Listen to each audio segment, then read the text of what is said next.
Hello, everyone, and welcome to this Google Digital Garage training session, Building Engaging Presentations. I'm so excited to be here with you this evening.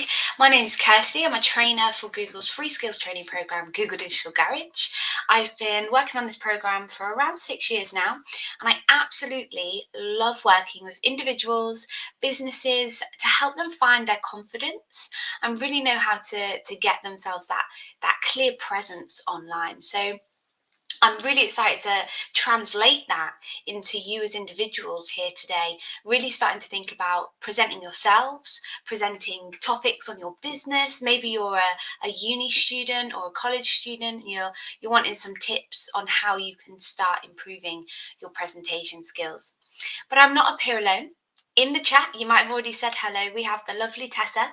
Tessa's also a Google Digital Garage trainer, coach, mentor, and we'll be in that chat throughout the whole session to answer any questions, engage with you, and she'll also be sharing some really useful links there for you as well. I'm going to jump into some housekeeping, but before I do that, what I would love for you to do in the chat, if you will, please introduce yourself. I can see a couple of people saying hello and where they're from, but what I'd love to know, and I'm sure Tessa would too, is why have you chosen to come to this session? Are you looking to improve your presentation skills? Are you looking to actually build a presentation anytime soon? Let us know in the chat what brought you to this particular session, building engaging presentations. And that'll help us really speak to you and really understand exactly why you're here and how we can sort of tailor this session today to what you need from us. Remember, we can't hear you, we can't see you, but we can have a conversation with you in that chat. So while you're doing that, while you're getting into the chat and letting us know why you've joined up to this session today, housekeeping. If you do at any point have any trouble with any technical difficulties, the camera's fuzzy, you can't hear me, try refreshing your browser. Hopefully that will help fix any issues for you there. I will be pausing throughout for questions towards the end of the session and throughout as well. But remember, Tessa is in that chat, ready and waiting for you to ask questions and share any of your experiences as we move through. Finally, we do also have captions on today. So if you need captions as we're moving through this session, please do use that caption, the CC button at the bottom of the YouTube video for you to be able to access and utilize those captions if you need. So I can't see any answers coming through. So hello to anyone that's coming in. But if you haven't already, why are you here today? What kind of presentation are you looking to get ready and start creating? Let us know in the chat. We're going to break up this session into 3 really clear sections for you. The first section is starting to think about how do we craft a presentation and how do we do that to really get in front of the right audience and engage our audience while we're there. The second section, we're going to start thinking about how we then physically build a presentation. If we needed to assist our presentation with slides, how does that look? And we're going to use Google Slides, but some of the practical tips that we go through in this section is definitely transferable if you're here and you're using PowerPoint or you're using any other form of presentation tool. And finally, my favorite bit of this session, we're going to leave you with some top tips on how to deliver an engaging presentation.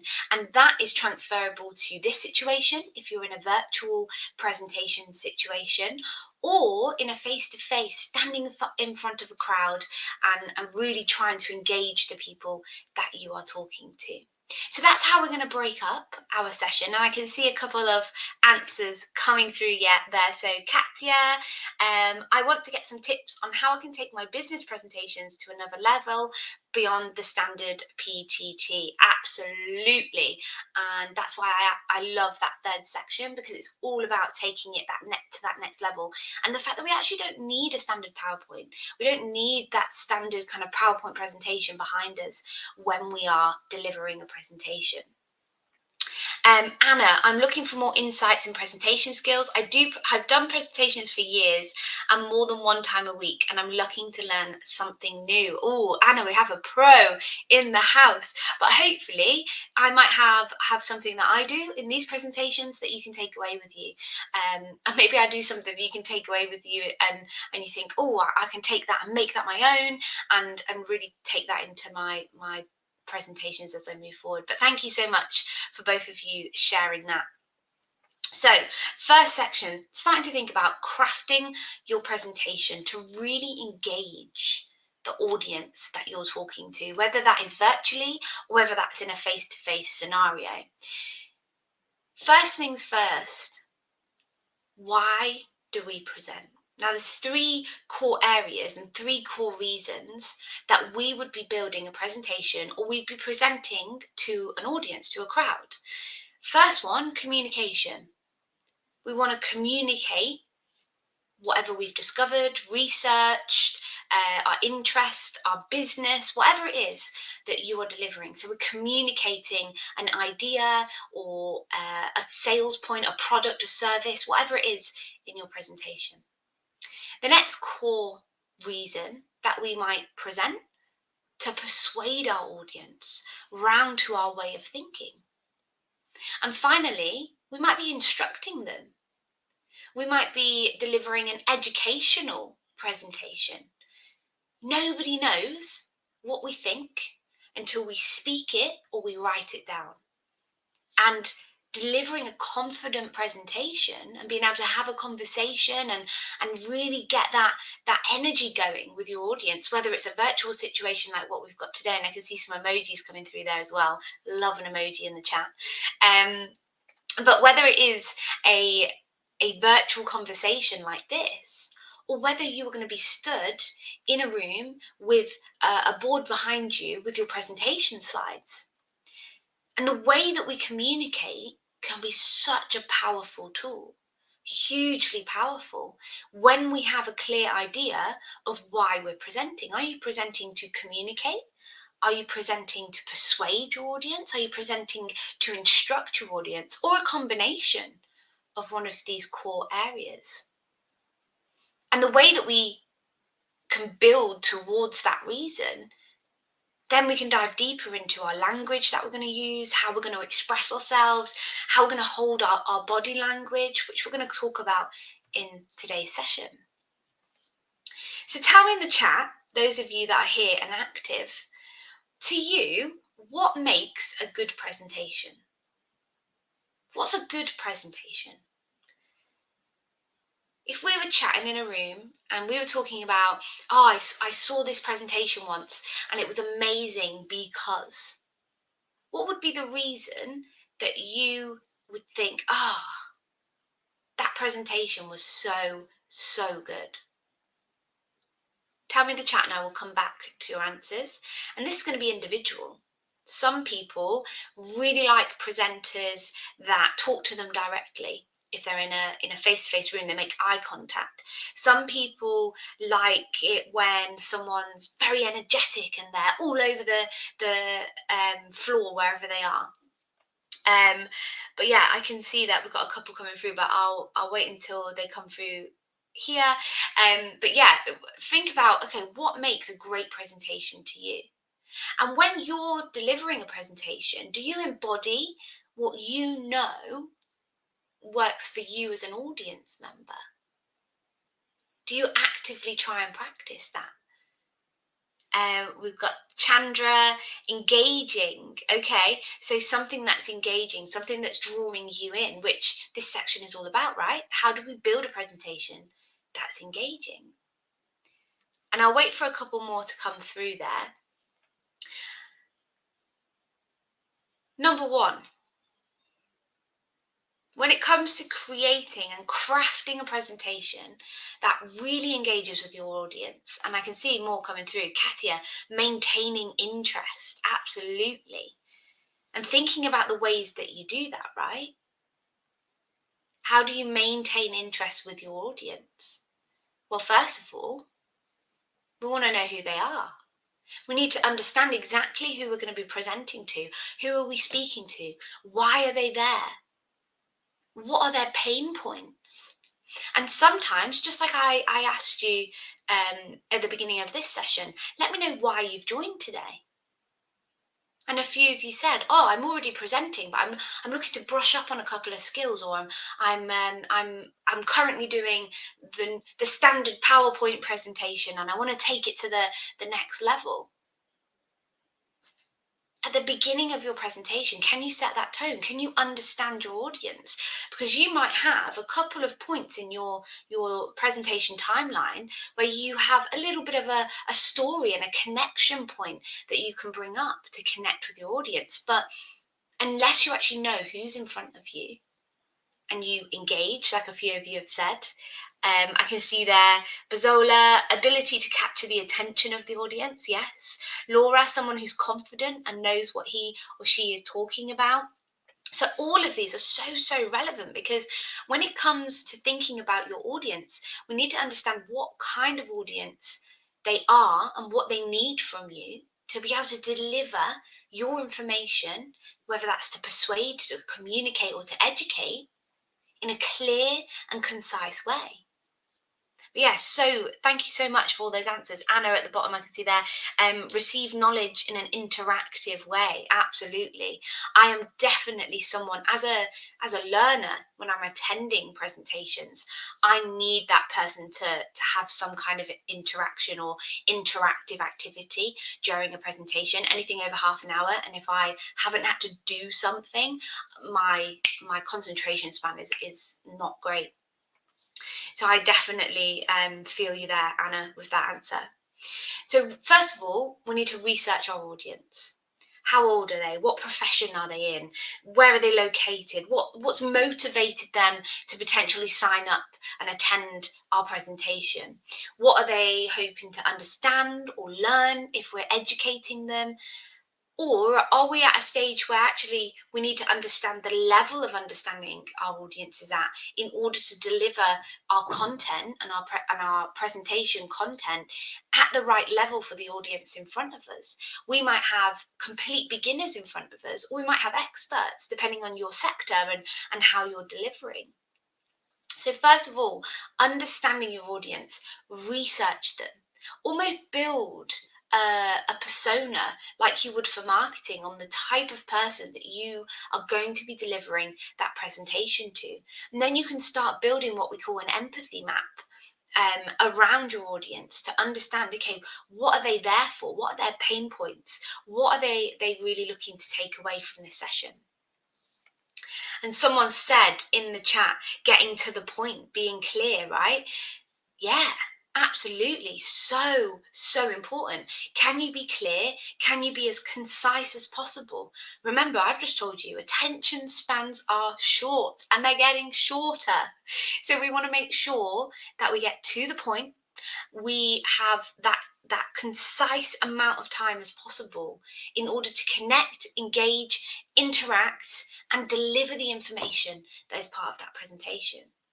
So we want to avoid jargon, internal language that really, sometimes in certain situations when we use jargon, it makes us feel, what's the word I'm looking for? It makes us feel like we know what we're talking about, right? We know our stuff. And if we use this jargon, this technical language, people are going to think, oh yeah, I need to go to them because they know exactly what they're talking about. But keep in mind, right, that audience in front of you potentially has varying levels of understanding and potentially different levels of expertise. So if we use too much jargon, we're not going to be making that content accessible to anyone that we want to get in front of. Even experts in certain fields can appreciate an easy to follow presentation with language that they don't have to sort of, oh, what's that acronym again? Or, oh, what was that piece of technical information? They want to enjoy and engage with you as a learner. So avoid the jargon. Include only relevant information. This is really important. I'm sure a few of you will laugh behind your screens. I can't see you like if we were in a real room, but I'm sure a few of you will be like, yes, I've absolutely experienced that. And drop me an emoji in the chat if you have.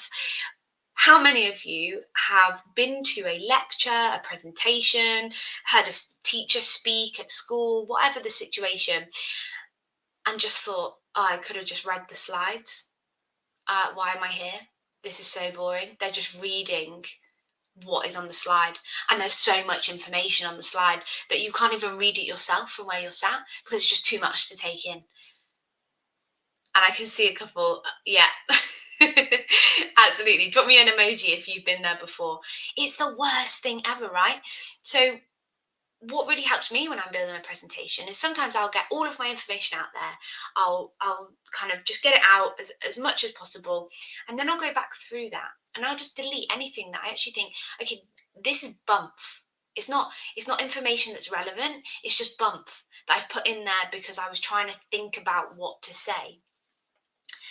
And I always think, for those of you that have been in that situation, when you see the script literally on the slides, does anyone else think, why are you not using speaker notes for this presentation?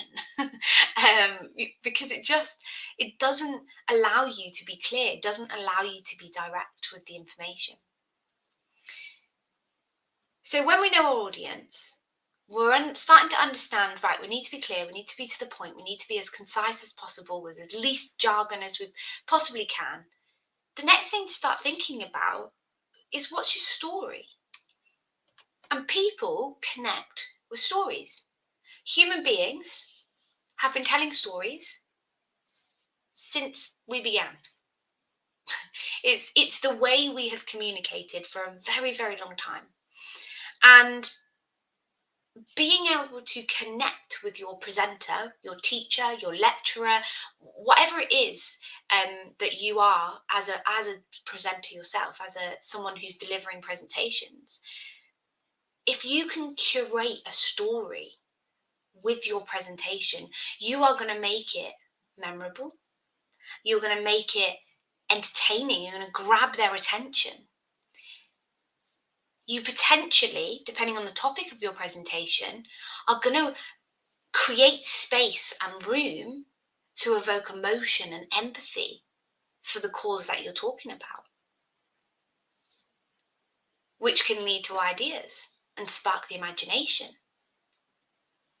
By building a story, just like in a novel or a short story that you might have read previously, you can start building and playing with pace, building the anticipation to the end point, and playing with exactly where you want your audience started with you at the beginning of your session and where you want them to finish in terms of their mood, their ambition, their inspiration, depending on what you're delivering.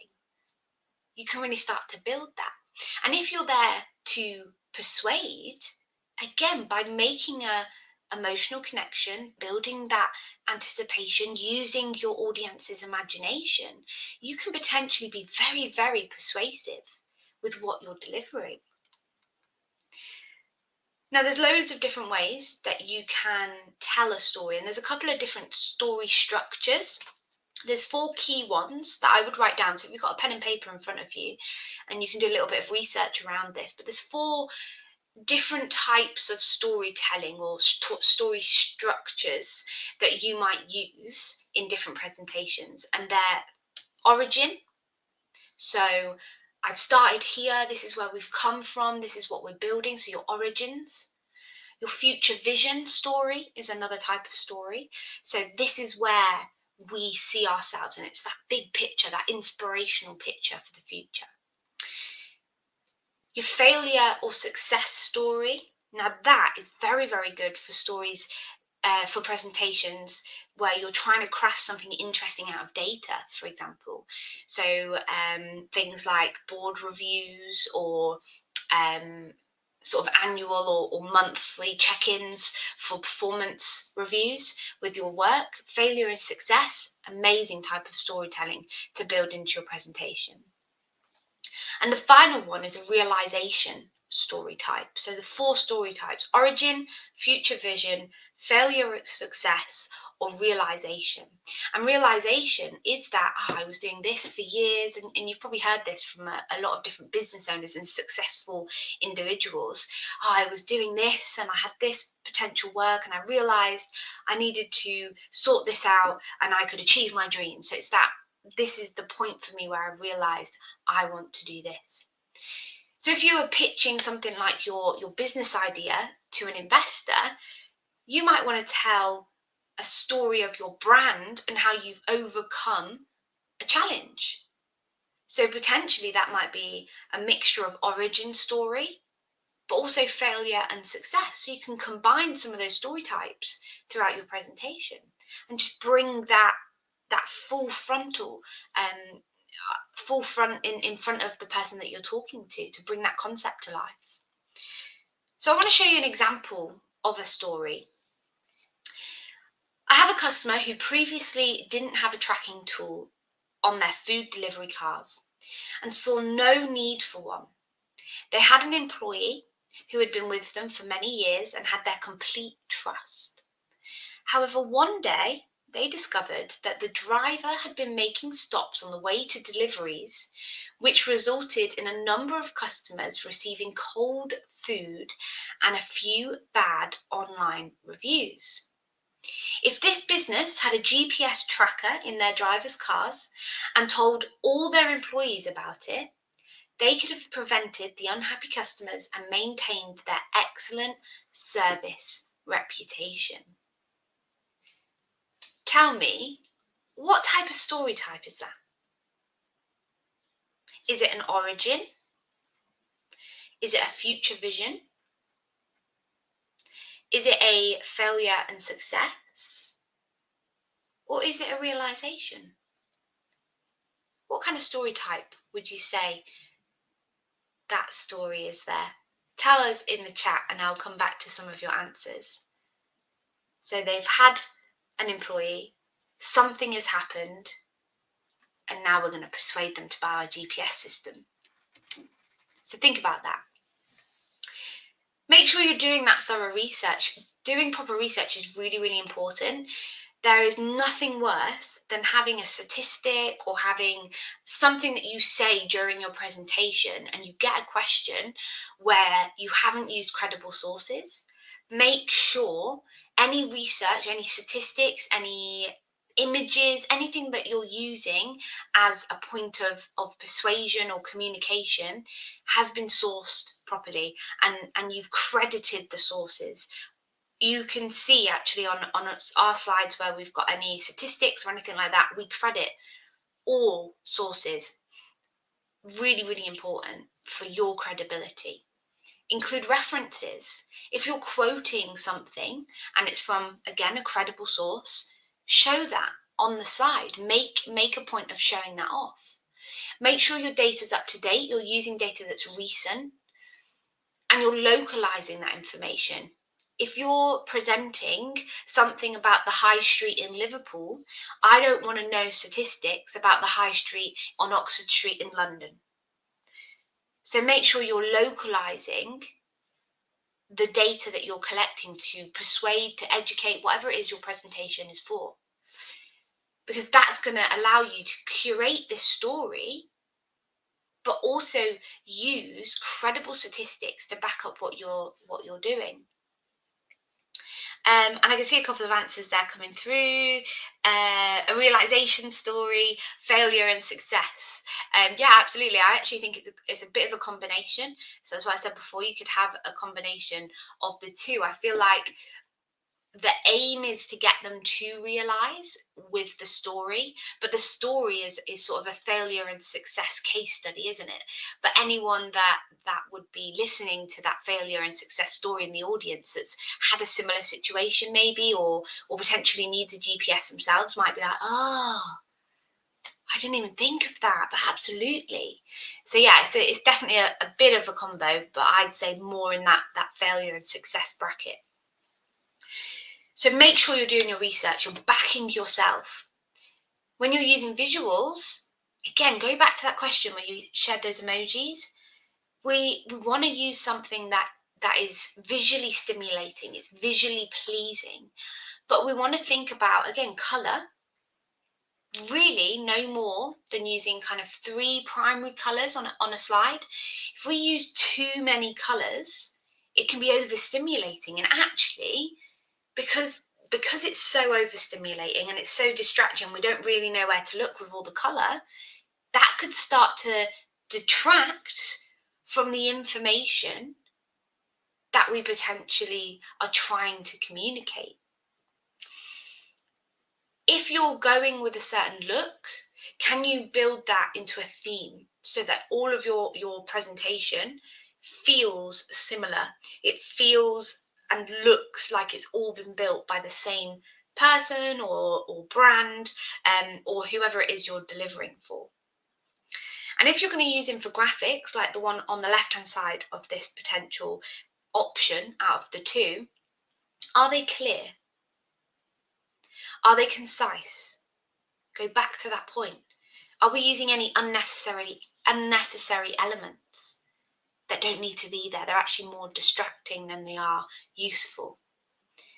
So we've got the infographic on the left-hand side here, and we've got the same statistics in a bullet pointed list on the right-hand side. And this would be really interesting for me to find out from you. If you were looking at just one of these on a slide, which one would you find more inviting if someone was talking about them in front of you? Are you a list person on the right-hand side, or are you an image person on the left? And everyone's different. So the reason I'm asking this is because I probably will get a couple of you say right and a couple of you say left. Yeah, so I've got a few there saying left is easy to read and more engaging. Yeah. So depending on the person you're talking to, your audience, they're going to find one of these visuals much more appealing to them. For me personally, I would say left all the time because I'm a very visual person. And it's simple, right? It's not using more than those 2 or 3 primary colors. It's simply done. And because of the color separation, we can see the 2 statistics really, really clearly. So think about how you can incorporate that into your presentations. How can you use color wisely, but make it easy to read? Which brings us to our middle section 2. How do we now build a presentation on Google Slides? Well, first of all, what I do want to tell you is there's so many more tools. There's not just the traditional build a presentation on Google Slides, PowerPoint, or the Apple equivalent if you're using an Apple device. There's also other options. Prezi on the left-hand side, take a picture of this screen because it's a really, really great tool. Prezi is one of those tools that allows you to create a presentation almost like a mind map. It's very good if you can use it online. So I wouldn't recommend using Prezi if you're going to be delivering in an area that doesn't have great Wi-Fi, because the downloadable version, you might as well have created a linear presentation on Google Slides, for example. But it can be very, very good for creative presentations. Canva, if any of you have ever used Canva, you can also find some great themes and templates for presentations on Canva, and that's completely no cost to use. And then you've also got Visme.com as well as another example that has images, fonts, graphics that you can really start to use and create a presentation that's a little bit more visual. Now, these are all options that you can use, but I definitely recommend having a look at all the potential tools that you have accessible to you and start to think about, okay, what tool is going to be best for me and my presentation and the type of presentation that I'm trying to use. Google Slides is a presentation editor as part of that Google Workspace. It's great for collaboration. So if you're at uni or college and you're creating a presentation with someone, no cost, It saves automatically. I mean, when I was at school, I remember how many presentations I built and they didn't save, and then they were lost and I had to rebuild them again. Nightmare. And I'm sure a few of you in the audience have definitely been there too. It saves automatically. Fantastic. So we're not going to lose. But additionally, we can actually access it anywhere on any computer as long as we have access online and we remember our password to get into our Gmail address. So we can potentially work wherever we want using something like Google Slides. The other thing that I really like about it is I work across multiple devices. So I sometimes am using Microsoft PowerPoint, sometimes I'm using Google Slides. And if you download a Google Slide document, it can be easily formatted and converted over into a PowerPoint that you can then open and use with the other editable software. So if you are someone like me that's working across different devices and not just working on one brand, potentially Google Slides, PowerPoint, Keynote is the Apple one. It's very, very transferable. Now, with all of these, we can choose an internal theme in the document. We can customize how that presentation looks via the theme button. And you can see, and I'll turn my pointer on so you can see. So you can see here, we've got our theme. So when we click onto that, we then can scroll through the right-hand side to choose a theme that fits the goal of our presentation and understand that straight away we've got an overall feel, we've got a colour scheme, and it can make it just nice and simple for me. You can customize and change elements. You don't have to stick with exactly what's in that theme, but there's the availability to do that. I can just see Anna, Prezi and Vismi are new to me. Woohoo, I've learned something new. Yes, score. I'm glad. Now, in terms of the physical editing of that presentation, a lot of them you'll recognise the toolbar at the top. So if you've used any word pressing software, Word, Google Docs, you will have used a toolbar that feels and looks very similar to this. With Google Slides, on the top left, you can name your presentation. You can give it a name and that is what it will automatically save as.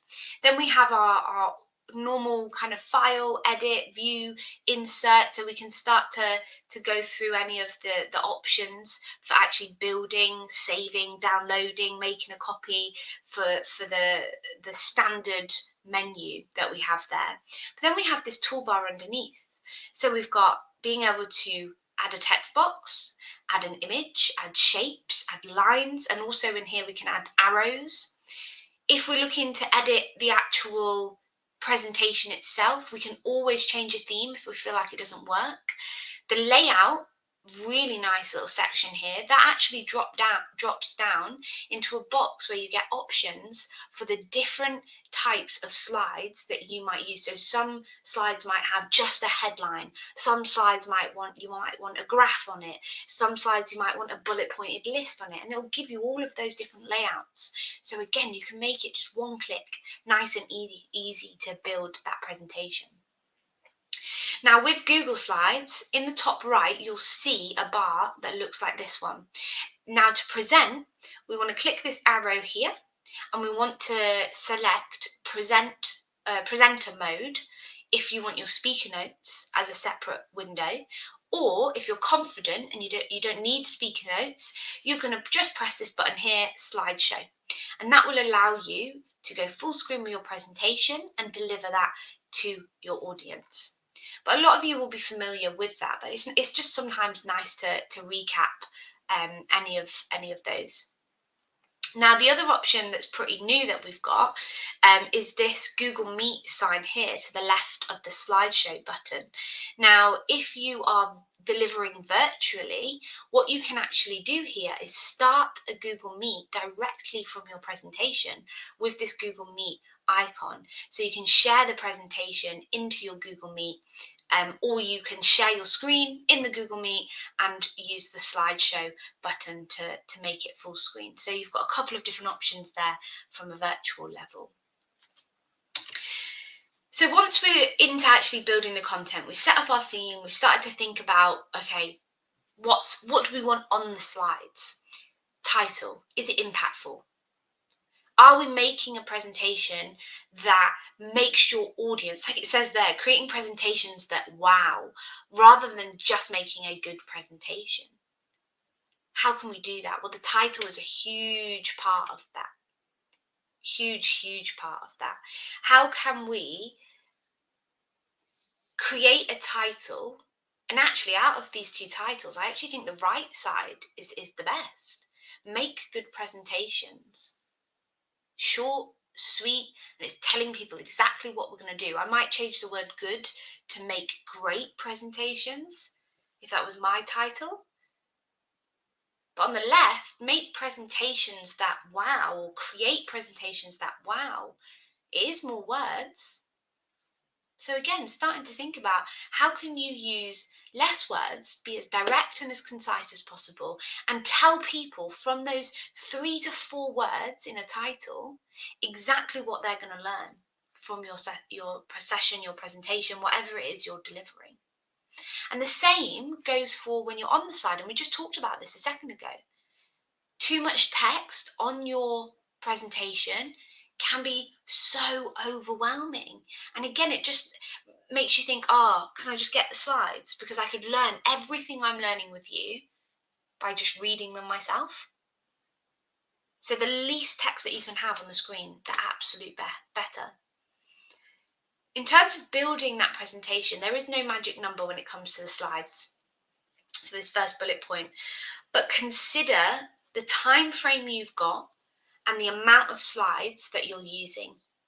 If you've got 90 minutes or 60 minutes, let's go for an hour. If you've got 60 minutes to deliver a presentation and you've got 100 slides, potentially you're going to be having to talk very, very fast.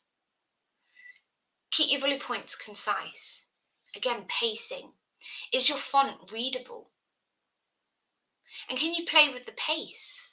So some slides, you might have a single image where you're talking and you might spend a lot of time on that slide. And other slides, you might be really working through those bullet points to hammer home your point. And the same for an online presentation. You want to consider all of these areas for your presentation, but your prep is really, really important. Do you know how to screen share? And sometimes, people have used screen share for they've used screen share for Google Meets, but then they get into Zoom and they don't know how to do it. So depending on what you're presenting on virtually, do you understand exactly how you're going to share your screen? If you need a different window, do you know how to swap tabs in a really smooth way so you're not holding up your delivery skills? Are you considering video for the participants? Will you be able to see them? Or will you be essentially talking to a camera like I am right now? How are you going to communicate with them? Can you include that live audience participation, which again comes in so many different ways? I've got a chat today. We're talking to you. Tessa's talking to you in that chat, as well as myself asking you questions and responding to what you're putting in. But sometimes you might have a presentation where people can turn their mics on. How easy is the platform that you're using? How easy is it to use? Is everyone going to understand? Or do you need to take a slide at the beginning of your presentation to say, and I did my housekeeping at the beginning, if you remember, on the right hand side, you've got your chat. Jump in and say hello so I know you're there. Can you let people know how to use elements in the platform that you're using? And is there a cost? A cost for you, a cost for audience, is there a cost to anything you need to do to make that online virtual presentation the best that it can be? And it might be as simple as where you're sat, you need to invest in some kind of ring light to brighten up how you're sitting. Maybe you want to buy a nice little plant for the background of your presentation. What is there that's potentially at a cost? It doesn't necessarily have to be a big cost, but is there anything that you can start doing to make that virtual screen, that square that we're all so used to looking at now, more engaging? Now we have just over around 6 minutes left together. So I want to finish today on my favourite section, thinking about how we actually deliver. And there's a couple of you that said you were here for that. Now, my background, I'm a musician and actor by trade before I got into marketing. And I love working with people on their interview skills, their presentation skills, and it's all interlinked. It's a muscle.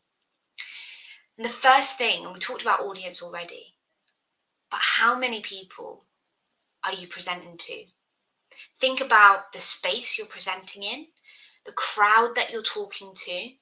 A huge crowd in front of you are just individuals. If it's going to make sense to that one person that you can clock eye contact with, you can start making it make sense to everyone in the room. Now, it's very different when you're presenting online. The numbers, potentially you might have 100 people in the room versus 20 people in a face-to-face scenario.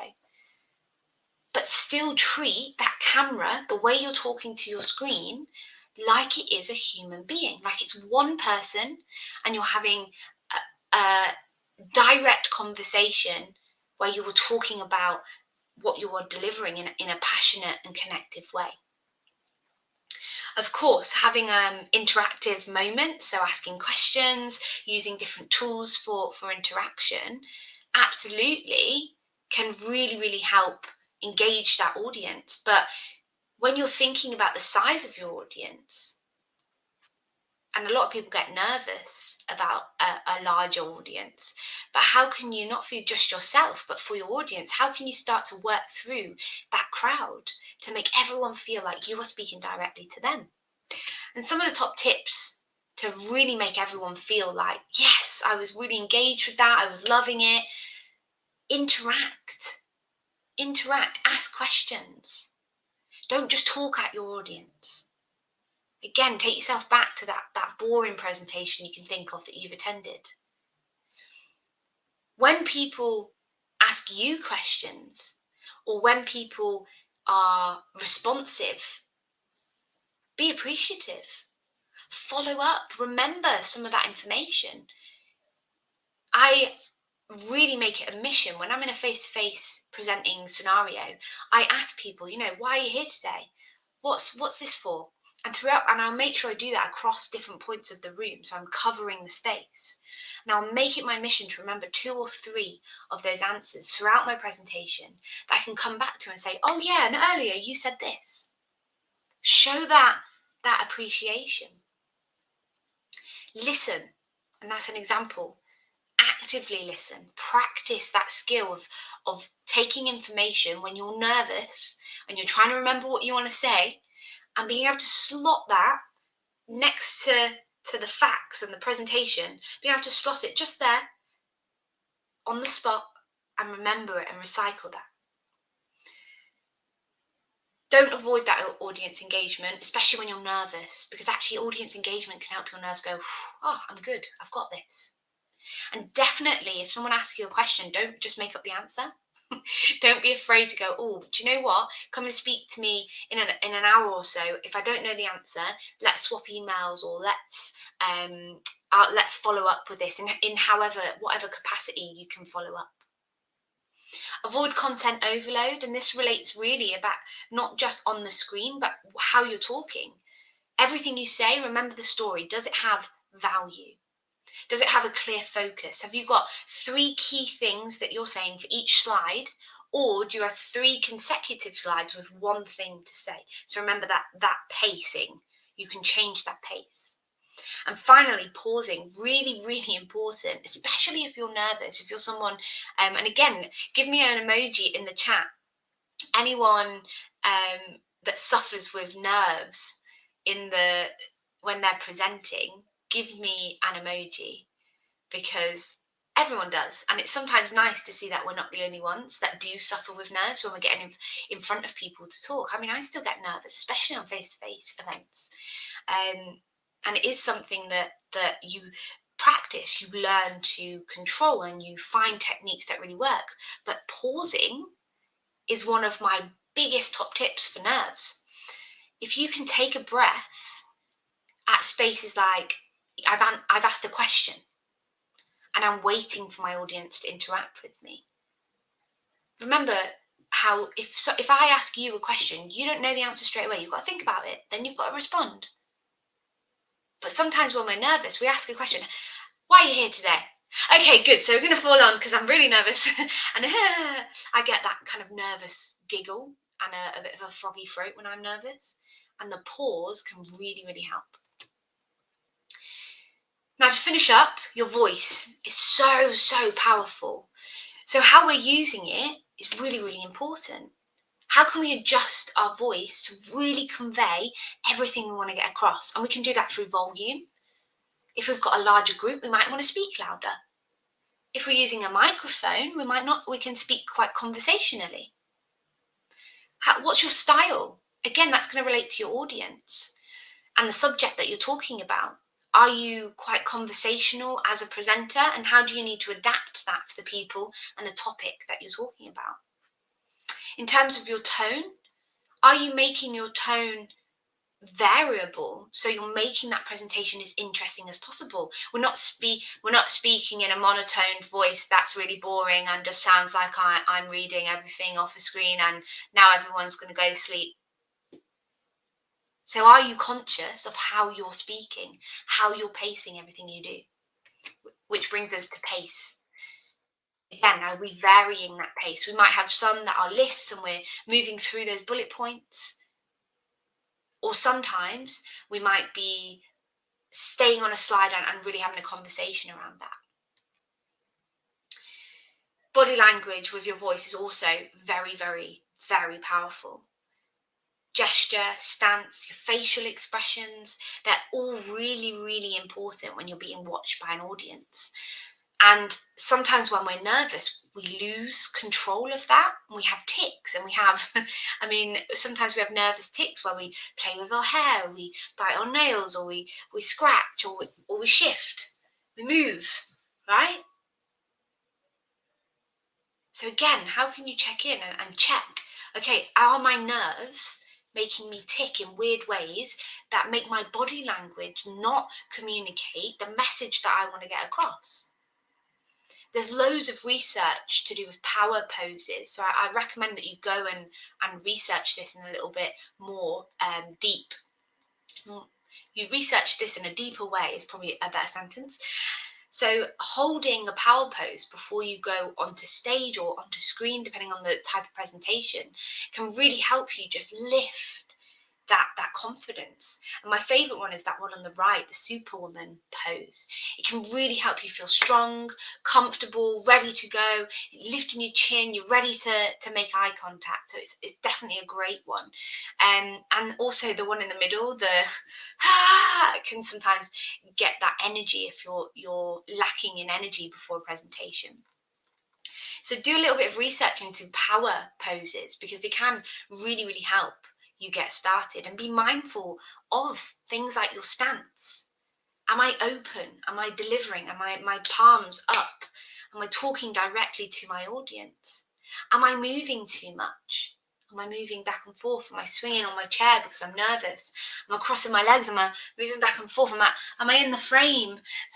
So really think about what you're doing, and are you being able to connect with your audience, or are these things that you're doing not allowing you to make eye contact? They're not allowing you to connect with the audience in front of you. And the final slide, because we have gone a couple of minutes over, is keep practicing. Presentations skills and being able to deliver a confident presentation is a skill, it's a muscle. And the more you do it, the more you get better at it. Practice in front of friends, in front of family, in front of your dog. Film yourself. People hate filming themselves and watching it back, but do it. And don't watch it back and think, oh, my hair, or oh, my outfit, oh, I look awful. Watch it back and watch it like it's not you. And assess it in a critical way. Okay, I said too many times. I moved my hands too much. It was distracting. Look for the things that are actually useful to build your skills. Now, very quickly, I can see a question there. What kind of skills and maybe certifications would be good to have in the digital marketing field? Okay, nice, Anna. Well, actually, if you go to our website, I don't know if you've heard of the Fundamentals of Digital Marketing certificate, but I'm sure Tessa can dig out that link for you and pop it in the chat. That's a really great start for your CV, the Fundamentals of Digital Marketing. It's a free certificate that you can do. But there's also some other digital marketing certificates on Skillshop. So skillshop.google.com is a really good learning platform as well. Thank you so much. We are out of time. We're over time. Thanks for sticking with me for those extra 5 minutes. I hope you've enjoyed this. I hope you've taken something away, and I really hope this has been useful for you when it comes to creating presentations, being engaging, and really getting going with taking your presentations to the next step. I look forward to seeing you on many more Google Digital Garage training sessions. Thank you very much.